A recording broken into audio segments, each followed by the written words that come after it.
Hello friends, कशा आहात तुम्ही? स्वागत आहे तुमच्या आमच्या मिनी ब्लॉग्समध्ये. तर आज मी तुम्हाला वाळवणाची एक नवीन रेसिपी घेऊन आले आहे. तर मी आज तुमच्यासोबत ती शेअर करणार आहे. तर बटाटे आणि साबुदाण्याची चकली कशी बनवतात ती मी तुम्हाला डिटेल व्हिडिओमध्ये दाखवणार आहे. तर व्हिडिओ शेवटपर्यंत नक्की बघा. व्हिडिओ आवडल्यास व्हिडिओला लाईक करा, आमच्या चॅनल सबस्क्राईब नक्की करा. तर चला आपण बघूया बटाटे आणि साबुदाण्याची चकली कशी बनवतात.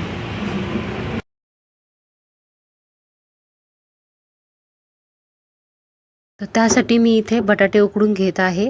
तर मी इथे चुलीवर बटाटे उकडले आहे. बघा, तुम्ही बघू शकता कुकरमध्ये मी बटाटे साधारण 3-4 किलो मी बटाटे घेतले आहे. इथे तुम्ही तुमच्या आवडीनुसार घेऊ शकता. 1 किलो साबुदाण्याला 4 ते 5 किलो किंवा कमी पण तुम्ही बटाटे घेऊ शकता. तर तशा पण केल्या तर चांगले होतात. खूप चकल्या बटाटे उकडून तयार आहे. त्याचे साल काढून घेतले मी आणि बघा किसून घेते आहे. तर कधी पण चकल्या करताना बटाटे किसून घ्यायचे आहे, नाहीतर त्याच्यामध्ये गाठी होतात आणि ते साच्यामध्ये अडकतात. त्यामुळे कधी पण बटाटे किसून घ्यायचे. मी इथे 1 किलो साबुदाणा घेतला आहे. तर त्यासाठी मी इथे 3 ते 4 किलो बटाटे घेतले आहे, छान किसून घेतले. नंतर आपण साबुदाणा भिजवलेला होता त्यामध्ये ॲड केले आहे बटाटे. तर नंतर यामध्ये चवीनुसार लाल मिरची पावडर, तुम्ही तिखट कमी जास्त करू शकता. तर इथे मी 1 चमचा घेतले आहे लाल मिरची पावडर. नंतर चवीनुसार मीठ घेतले आहे.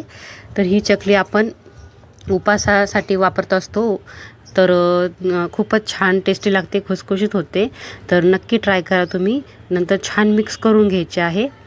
थोडेसे किंचित पाणी टाकायचे आहे, म्हणजे त्याला कोटिंग येते छान. तर जास्तही पातळ नाही करायचे, थोडेसे नॉर्मली पाणी टाकायचे आणि मिक्स करून घ्यायचे छान. तर तुम्ही पण अशी चकली बनवतात का उन्हाळ्यामध्ये? कमेंटमध्ये नक्की कळवा. तर बघा, मी मिक्स करून घेते आहे इथे. नंतर मी इथे चकल्या केल्यात, मी करताना काही दाखवलं नाही तुम्हाला, पण केल्यानंतर बघा मी इथे असे पानकापडावर आथरून वाळवलेले आहे छान. आणि संध्याकाळच्या टायमाला साधारण पूर्ण दिवसभर मी ठेवल्या होत्या. तर बघा चकली आपली छान वाळली आहे, तरी पण थोड्याशा ओलसर आहे. तर 1 ते 2 दिवस याला ऊन दिल्यानंतर बघा ही एकदम अशी कडक झाली आहे छान. आणि आपल्या चकल्या रेडी आहे. तर आपण तळून बघूया कशा झाल्यात. तर बघा तेल गरम करून घेतले आहे छान आणि बघा चकल्या मी तळून घेतल्या आहे. तर खूपच खुसखुशीत होता आणि छानही होता. तर व्हिडिओ आवडला असेल तर व्हिडिओला लाईक करा, आमच्या चॅनल सबस्क्राईब नक्की करा. भेटूया नेक्स्ट व्हिडिओमध्ये. तोपर्यंत bye bye. Thanks for watching.